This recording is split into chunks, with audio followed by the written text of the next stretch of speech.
Child's pose looks easy. Knees down, arms forward, forehead to the floor. Done, right? But here's the surprising truth. Most people are turning one of the most healing yoga positions into a posture that actually increases tension in the lower back, shoulders, and neck. And the craziest part, they don't even realize it because the pose feels restful. If your child's pose has ever made your hips feel stuck, your breathing feel shallow, or your shoulders feel jammed, you're probably missing a few tiny details that completely change the exercise.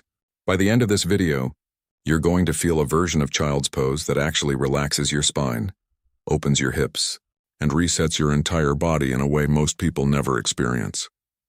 The biggest mistake people make is treating child's pose like a collapse instead of a stretch with intention. Watch most beginners and you'll see the same thing. They throw their hips backward, dump their chest down, and force their forehead toward the mat, like they're trying to finish the pose as quickly as possible. But your body doesn't respond well to force when it's supposed to relax. Think about trying to untangle a knot in a rope. If you yank harder, the knot tightens. Your muscles work the same way. When you aggressively push into child's pose, your nervous system often responds by creating even more tension. Another common mistake is in the breathing. People hold their breath without noticing it. They reach forward with their arms, feel tightness in their hips, and subconsciously tense their ribs and jaw. That completely changes the purpose of the movement. Child's pose is supposed to create space in the body. If your breathing becomes shorter, your body interprets the position as stress instead of recovery. That's why some people stay in child's pose for an entire minute and still stand up feeling stiff. And here's where it gets interesting. The real secret to child's pose has almost nothing to do with how far you can stretch. It's about how well you can distribute pressure through the body while staying relaxed. That's the detail most tutorials never explain. Don't worry, we'll get there step by step, because once you understand this, the pose feels completely different. Let's start from the ground up. Come onto your knees slowly. Before you even sit back, notice where your knees are positioned. Most people either squeeze them too close together or spread them too wide without purpose. A good starting point is keeping your big toes touching while your knees are about hip-width apart. This gives your hips enough room to move while keeping your spine supported. If your hips or stomach feel compressed, widen the knees slightly more. There's no one perfect width. Your body structure matters. Now here comes the first light bulb moment. Don't immediately sit all the way back onto your heels. Instead, think about lengthening your spine first. Imagine someone gently pulling your tailbone backward while your fingertips reach forward. That image alone changes the posture. Instead of collapsing downward, you're creating space between each vertebra. Your spine should feel like it's stretching in two directions at once. As you slowly lower your chest, pay attention to your shoulders. Most people shrug them upward toward the ears without realizing it. That creates unnecessary neck tension. Instead, soften the shoulders and let the shoulder blades glide gently down your back. Think of melting instead of forcing. Your arms are active but not rigid. Now let's talk about the forehead, because this tiny detail changes your nervous system more than most people realize. When your forehead rests comfortably on the floor or a pillow, it creates a grounding effect that signals safety to the body. It's almost like telling your brain, "You can relax now." That's why child's pose often feels emotionally calming when done correctly. But if your head is hovering because you're forcing the stretch, your neck muscles stay active the whole time. No relaxation happens. And here's another mistake almost everyone makes. They try to flatten their hips to their heels no matter what. But your anatomy might not allow that comfortably, especially if you have tight ankles, knees, hips, or larger leg muscles. Forcing the hips down can round the lower back aggressively and create compression instead of relief. There's nothing wrong with placing a pillow, yoga block, or folded blanket between your hips and heels. In fact, many advanced practitioners do this because it allows the muscles to finally let go. Think about it this way. Your muscles are like overprotective bodyguards. If they think you're pushing too far, they tighten up to protect you. But when you support the body properly, those guards calm down and allow deeper release. Support isn't weakness, it's strategy. Now let's fix the breathing, because this is where child's pose transforms from a simple stretch into a full body reset. Instead of taking huge dramatic breaths, breathe quietly into the back of your ribs. Most people only breathe into the front of their chest. But in child's pose, your front body is compressed slightly, which encourages expansion into the back body. Imagine your ribs opening like an umbrella behind you every time you inhale. Try this mentally for a second. Inhale slowly and feel the breath push into your lower back and side ribs. Then exhale and imagine your entire body getting heavier against the floor. That's the rhythm you want. The inhale creates space. The exhale creates release. Here's something fascinating about the body. Tension often travels in chains. Tight shoulders can affect breathing. Restricted breathing can increase neck tension. Neck tension can create jaw tightness and headaches. Child's pose works so well when done correctly because it interrupts that chain, but only if you stop treating it like a passive collapse. Now let's go deeper into positioning because small adjustments create huge differences. If your shoulders feel pinched, don't force the arms straight ahead. Instead, widen the hands slightly or even stack the forearms. Some people feel better with the arms alongside the body instead of forward. That version often creates a stronger relaxation effect because the shoulders can completely release. And if your hips feel blocked, here's an advanced tweak that changes everything. Instead of thinking about sitting down, think about breathing the hips backward. It sounds strange, but the body responds better to intention than force. Your brain controls muscle tone. The calmer your intention, the easier your muscles release.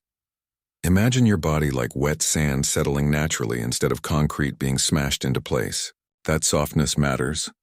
Now let's address the lower back because this is where many people unknowingly create discomfort. If your lower back feels pinched in child's pose, it usually means one of two things. Either you're forcing the hips too low, or you're collapsing through the ribs instead of lengthening the spine. Remember earlier when I mentioned reaching the tailbone backward before folding? This is why. Length creates decompression. Collapse creates pressure. A good way to test this is simple. Come slightly out of the pose and reach your fingertips farther forward while keeping your hips heavy. Suddenly the spine feels longer, lighter, and smoother. That's the version you want. Here's another powerful detail most people miss. Your jaw should be relaxed. Seriously. If your teeth are clenched, your body still thinks it's under stress. The jaw and nervous system are deeply connected. Relaxing your tongue and jaw can actually help your hips release more. Weird but true. Now let's talk about duration. Many people rush child's pose because it looks like a break position. But the first few breaths are often just your body transitioning out of tension. The real release usually happens later. Around the 30 to 60 second mark, the nervous system begins slowing down, breathing deepens, and the muscles stop guarding as much. That's why experienced yoga practitioners can stay in the pose for several minutes and come out feeling completely different. But here's the key. Longer is not always better. If your legs go numb, your knees hurt, or your shoulders feel strained, your body is telling you something. Good form always beats longer duration. And now we get to the advanced level of child's pose, awareness. This is where the exercise becomes more than stretching. Instead of zoning out, scan your body slowly. Where are you gripping unnecessarily? Are your toes tense? Are your shoulders creeping upward? Is your breathing shallow? Every time you notice tension and soften it, the pose becomes more effective. This is why skilled coaches and therapists often say mobility is as much neurological as it is physical. Your body moves best when it feels safe. Child's pose teaches your nervous system how to let go. Think about how children actually move. They don't constantly brace every muscle. They melt into positions naturally.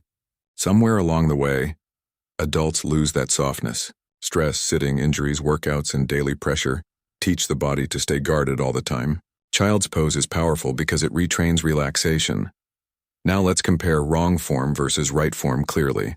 Wrong form looks rushed, collapsed, and forced. The shoulders shrug upward. The lower back rounds aggressively. The breathing stays shallow. The hips are pushed down unnaturally. The neck stays tense.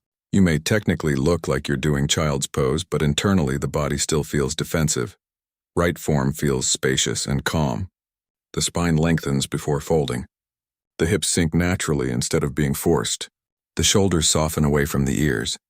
The forehead is supported. The breath expands into the ribs and lower back. Instead of fighting the pose, your body gradually settles into it. And here's the cool part. Once you learn proper child's pose, it improves more than flexibility. It can improve recovery between workouts, help reset posture after long hours sitting, reduce stress tension, and even improve how you breathe during other exercises. Because breathing is the foundation of movement. If breathing improves, movement often improves too. Think of child's pose like resetting a phone that's been overloaded with apps running in the background. Your body constantly runs stress in the background. Tight hips, clenched shoulders, shallow breathing, mental tension. This pose helps clear some of that load. Before we finish, I want you to try one final version with me mentally. Knees comfortable. Toes together or slightly apart. Spine long. Hips heavy but not forced. Arms reaching softly. Forehead supported. Slow inhale into the back ribs. Slow exhale releasing tension from the jaw, shoulders, and hips. Notice the difference now compared to how you probably started. That's the version most people never experience. So here's your challenge. After this video, spend just 1 full minute in a properly supported child's pose. Don't force flexibility. Focus on breathing, length, and relaxation. Then stand up and notice how your spine, hips, shoulders, and even your mind feel afterward. You'll probably realize this simple movement is far more powerful than it looks. And remember this: progress in movement isn't always about pushing harder. Sometimes the biggest improvement comes from learning how to release unnecessary tension. Master that. And not only will child's pose feel better, but your entire body will move better too. Keep practicing, keep paying attention to the details, and your body will reward you for it.